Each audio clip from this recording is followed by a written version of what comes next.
Driving home, I thought about the most recent mountaintop and how, to my dismay, it turned out to be nothing but another false summit.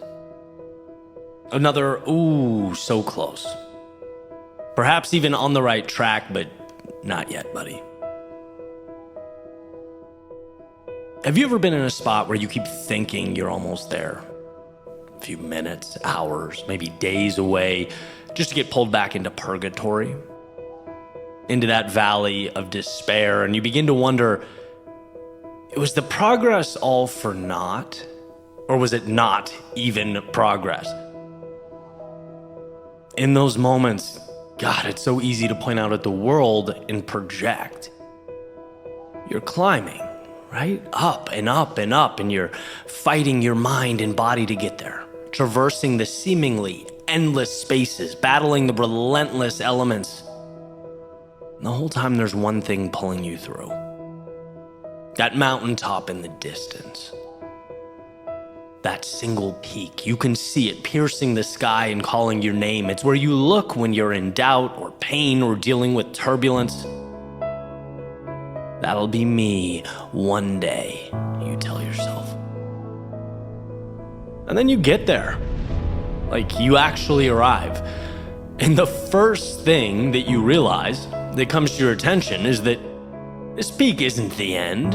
Not even close. False summit. Right? Surprise. There's more to go.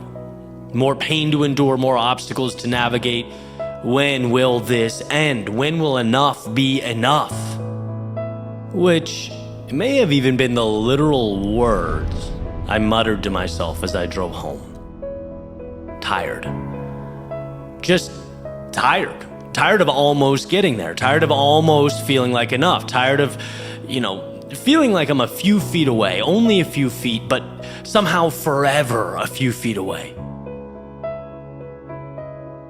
To acquire and nurture a pain tolerance is a gift. I believe that. But any rational mind will at some point look around and realize there are parallel life tracks out there, parallel options, where a seemingly endless beatdown doesn't have to be the way.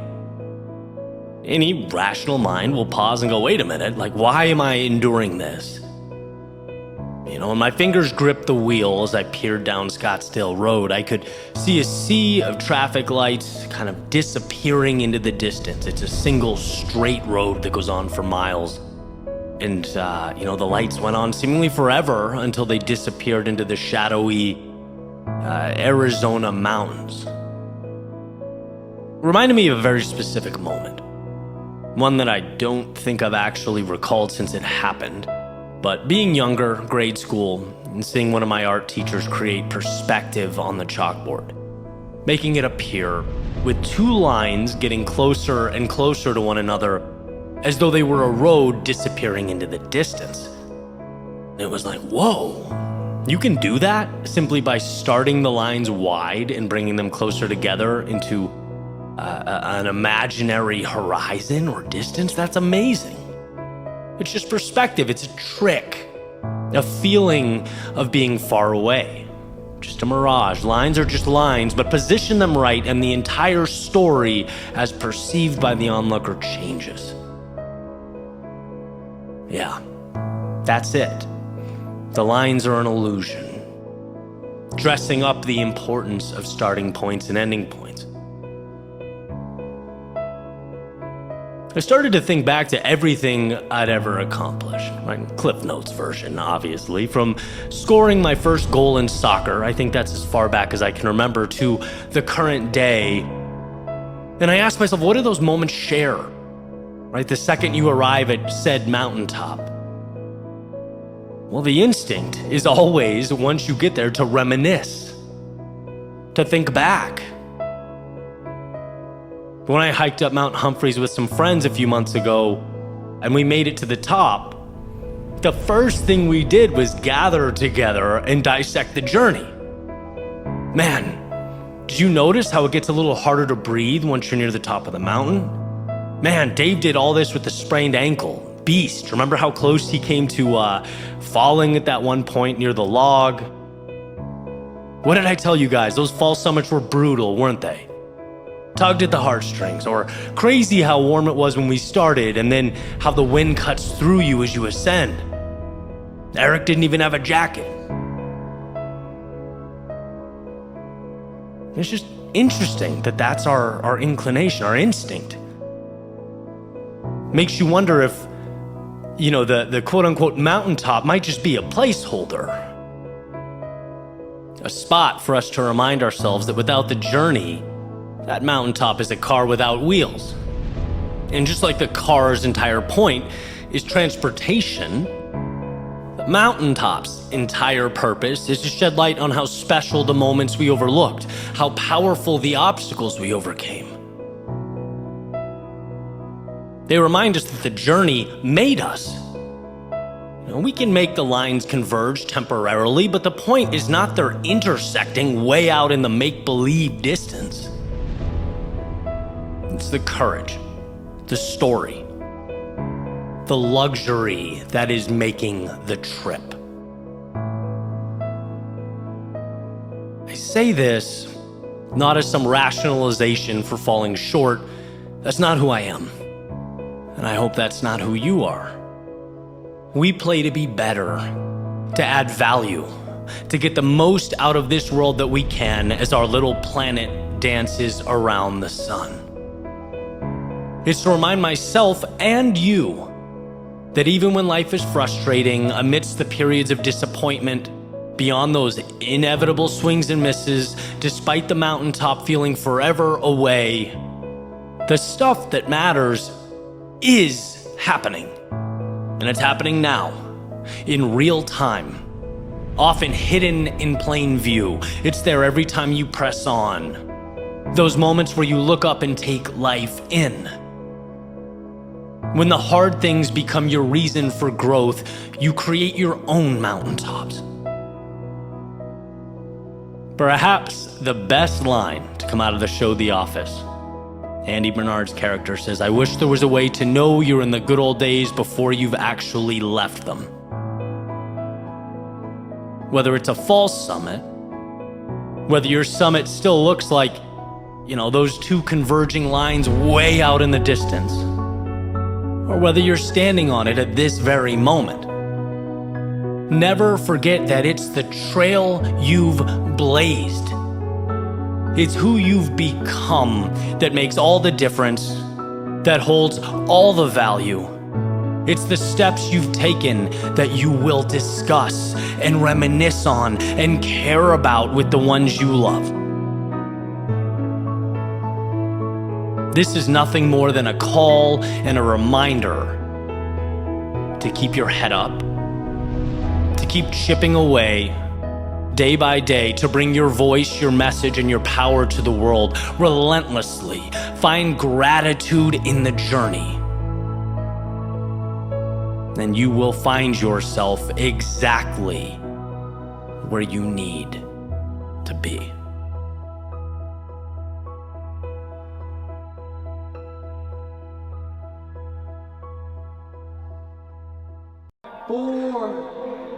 They call it failure when your body gives out. When you hit the ground, shaking, breathless. But what they don't see is that moment is sacred. It's where effort becomes art, where pain becomes proof. You collapsed, not because you're weak, but because you had the courage to go there. You touched the edge of yourself. And through that struggle, earned the right to rise anew. Last week, I got the opportunity to train with Eric. And although now I call Eric a friend, at the time, I knew of him merely as the trainer or engine behind some of the names in fitness and personal development that I looked up to the most. Right? The man silently behind the scenes pushes others to find more in themselves. One of my favorite examples being He is the spotter and trainer in the infamous David Goggins video when David's yelling, "Who's gonna carry the boats?" I refer to these people as Hamiltonian, as they're somewhat behind the scenes, right? But pulling strings and shaping reality as it appears on stage. No one wins alone, right? And Eric is that support for so many. Your win is his win. Your breakthrough is his breakthrough. And so when I was asked to train with him, it was an obvious no-brainer. Let's see how hard we can stretch things. Let's push some boundaries today. I show up. He introduces himself, explains a bit about the process, and says, Eddie, we're about to go on a journey. I want you to imagine you're in a race car. Pick a color. Okay, I say, certainly intrigued. We'll go black and teal. Great. Now, Eddie, I want you to picture someone you love riding shotgun with you. Can you do that? Sure. I close my eyes for a second. Got it. Okay, perfect. So, Eddie, when you are at your lowest point, when you're really fighting, I want you to imagine that person's face, and I want you to do it for them. Because we don't just grow and evolve for ourselves. We push and we stretch for those we love the most. Those counting on us, those depending on us.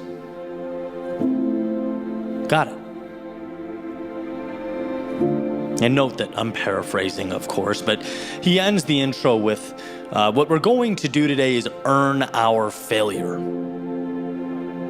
And this little piece right here is what I saw as absolutely transformative. Right? We're going to earn our failure. He continues, Eddie, I've worked with some of the biggest names on earth, the fittest people on earth. All of them have failed. All of them. And that right there is the magic, the beauty. When we fail, we change. We become that much closer to the divine. When we earn our failure, we give ourselves permission to grow. When we fail, life begins. So today, this morning, how about we earn our failure? Let's go. So we stretch and jump right into the workout, beginning with what I'm guessing is 15 to 20 minutes of squats, jump squats, lunges, all lower body stuff. And, I think to myself immediately, this is my strength, right? I'm confident. Going back to the 4 years of rowing in college that has become to this day sort of a foundation for my physical abilities. Metabolic conditioning, no problem, right? At least that was the story in my head. But we lock in, start the intervals, and sure enough, while the confidence was great, I quickly realized that none of that mattered. After about 6 minutes, my entire body was screaming. Quads were spasming in active rebellion. Probably been about 10 years since I'd gone that long without a single momentary pause, without a break. And he's screaming the entire time, Eddie, let yourself fail. You've got this. Fail. In my mind, there was this defense mechanism without even realizing it. When my body was at the brink of failure, I would do these little bounces or pulses at the bottom of a hold to mitigate tension, or I would adjust slightly enough that the pain and the weight could be redistributed. I come from the school of, it doesn't matter how you get there, just figure out a damn way. And, there's certainly a time and a place for that. But the vulnerability, the nakedness of staying locked into something until you physically collapse and fall, that was tough. My mind desperately wanted to prevent failure every time it felt itself getting close. Every time it could feel the pulsing resistance getting stronger and stronger. If it weren't for Eric's reoccurring screams, let yourself fail, Eddie. I would have probably buried the notion as I attempted to adjust my way through the hell I was experiencing. Let yourself fail. Earn that failure. Gift yourself that failure. Again and again and again. Moved on to 20 minutes or so of core, straight abs, no breaks, no rest. And anyone who's done something like this probably knows that, sure, your abs obviously get worked. But kind of an unknown thing is that after minutes of flutter kicks and bicycles and leg raises, so on and so forth, your legs get heavy. And again, my brain said, no, not on my watch, right? Without even realizing it, I would attempt to flutter kick, holding up my legs with my hands, right? Refusing to let them hit the ground. That is until I heard the words, let them fall, Eddie. Let them hit the ground. Let yourself fail. And so I let go of control. I let them fall, and fall they did, giving me about a 3-second reprieve from the chaos before I gathered myself and entered the fight again. And again and again. I think I probably failed 4 or 5 times. But rising each time, collecting myself, reframing the experience, and carrying on. Segment by segment, exercise by exercise, we got through it. Finally, we stood up, sat against the padded wall in the gym, and talked about the session, talked about life. And I quickly realized perhaps the line separating the two was finer than I may have realized. We don't give ourselves permission to expand until we earn failure in our lives. Until we travel out to the brink of who we are and let ourselves hit the ground. Until we carry so much weight that it ultimately levels us. Because every time we start again, not only are we a little bit stronger, but we begin to realize that if that was the worst case, that if I swallowed my pride, let it all come crashing down, and still I rose, still I asked for more, still I showed up, what can stop me? What out there is bigger than me? What out there is so scary that it can halt my upward trajectory? The challenge is, and always will be, finding the strength to let yourself, to not hedge, to not look for off-ramps, to not hold yourself up, but for a time, fully disassemble. Have you ever been driving and reminded yourself to relax your muscles? Let your shoulders down, loosen up your back. And you realize how tight you were, right? How you were holding yourself up. Deep inhale, and with the exhale, you intentionally relax. Let it all sort of melt. That tension we didn't even realize was there until it crossed our mind. I think the same thing is true when it comes to the vulnerability of failure.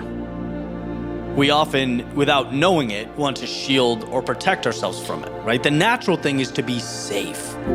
We are biologically designed for safety above all. But the thing is, in order to water the seed that is your infinite upside, you cannot be, quote unquote, safe. You can't stay in the middle, insulated from the chaos and turbulence of the outer edge.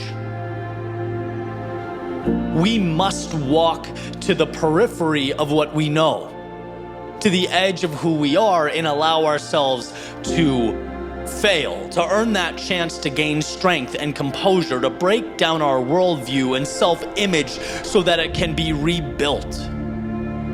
I promise you, it's there. It's there for me, it's there for you. And it is the bridge connecting where you are now to where you can be. And so the question is not, how do we move forward while avoiding failure? The question is, how do we earn failure again and again? How do we reprogram our minds to see it as a beautiful necessity, a step forward? Falling while continuously standing tall and marching towards that horizon with trust and conviction, trust in the process and trust in ourselves. Because in a world where falling is scoffed at, right, looked down upon and considered a negative, only a few, a select few, a great few, see through it. Find the strength to accept it and embrace it. And I think that's the question we're playing with here. Will you be vulnerable enough to let your legs surrender to gravity and your body hit the floor? In a world where biologically we want comfort and societally we're inclined to merely tiptoe through life, will you choose to earn your failure?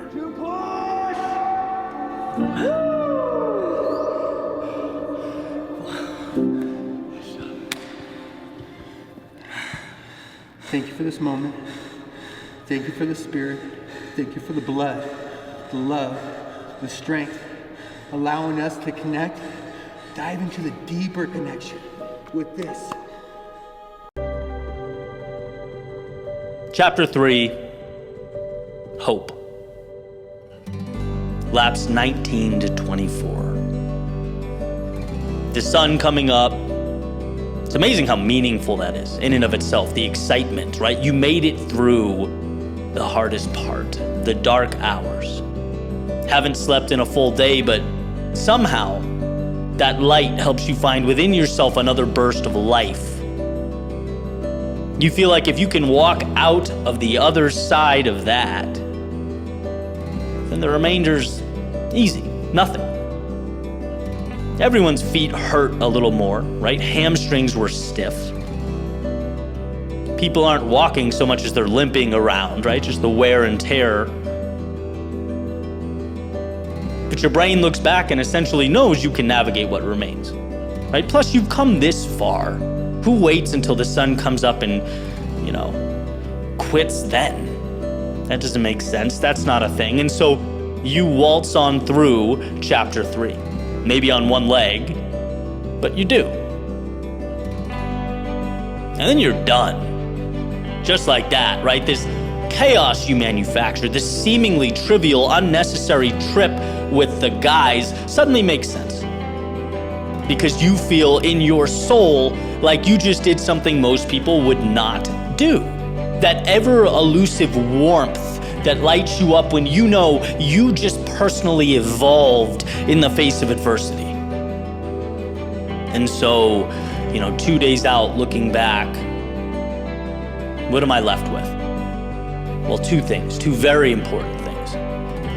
The first is that in our darkest moments, there will, period, always, there will be a voice whispering that you don't need to be doing what you're doing.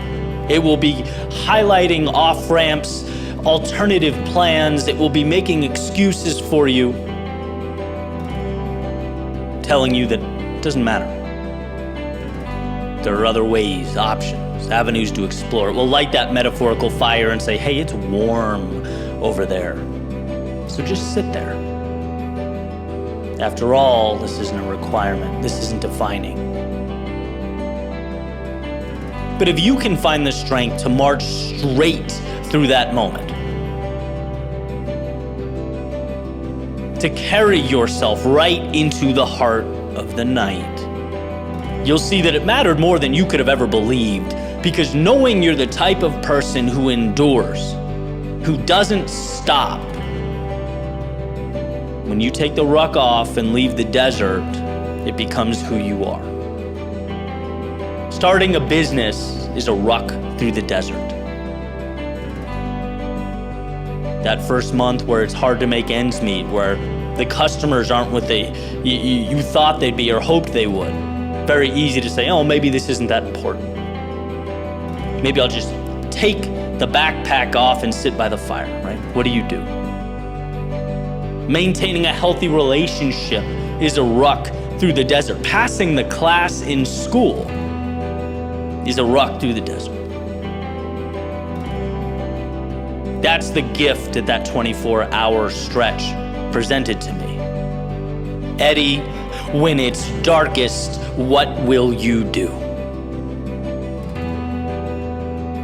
And second, having done 2 of these now, I can attest to how incredible it is to be around people on the same mission, to push and inspire one another, to help keep the fire lit, share supplies, laugh from time to time about how random the whole thing is, but to keep that flame burning.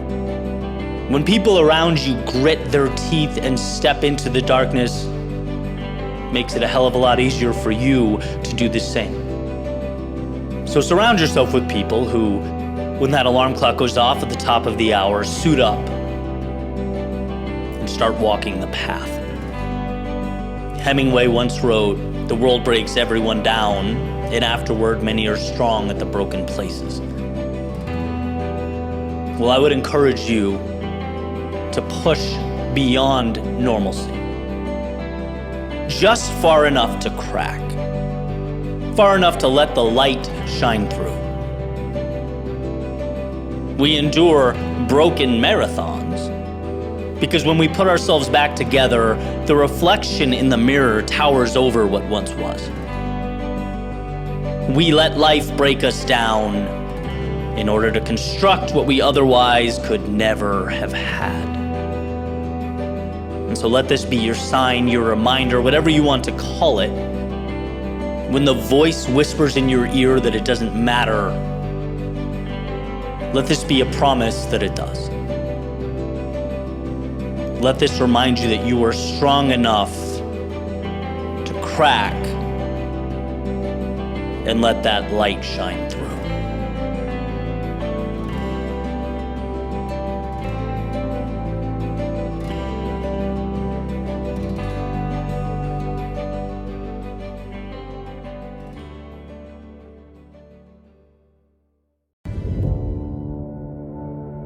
I can't be perfect, but I can be brave enough to begin. I won't always know the way, but I can take the next step anyway. I won't be for everyone, but I can love myself enough that it doesn't shake me. Not every chapter will end the way I anticipated, but I can carry the lesson forward stronger than before. I'll lose people that I love, but I can honor them by living a life they'd be proud of. I will stumble, I'll fall, I will break, but I can rebuild with stronger hands and a wiser heart. I'll be misunderstood, but I can speak my truth anyway. There'll be chapters I'd rather not read aloud, but they're still mine, and I own every word.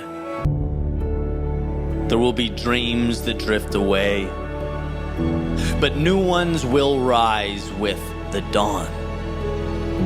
Not every road will lead to glory, but every step shapes who I become. Not every plan will unfold perfectly, but each detour will reveal exactly what I need. Sometimes the night will feel long, but I can be the spark that brings morning. Sometimes doubt will scream, but I can whisper back, I'm still here. I can't promise forever, but I can give this moment all I have. I cannot control the winds, but I can adjust my sails and carry on. Because life was never about perfection. It's about presence. It's about meaning. It's about dancing even when the song isn't clear. So I will love loudly, fall gracefully. I will rise boldly and choose again and again and again to live fully. And when it's all said and done, when the curtain falls and the lights dim, let them say that I lived with heart, that I didn't run from the storm, that I stood up and attacked its center, that I became the thunder. This is an ode to life. Not because it's easy, not because every step made sense, but because it's mine. Because I chose to keep going when I could have turned back. Because I learned to find meaning even in the cracks and the chaos.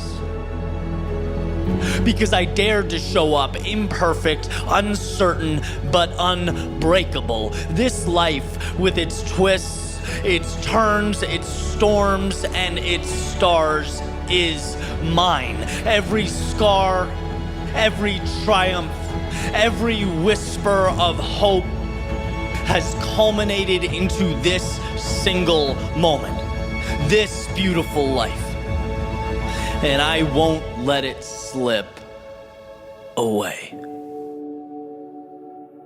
One more sunrise. And if you can do it now, when the walls feel like they're caving in, when the sky feels like it's crashing down, if you find the courage in this moment, you'll begin that journey into the depths of your soul. The ride to what's ahead. The better days assembled just beyond the confines of the present moment. But it's there. So take it. Allow yourself to be that person you were meant to be. I love my life.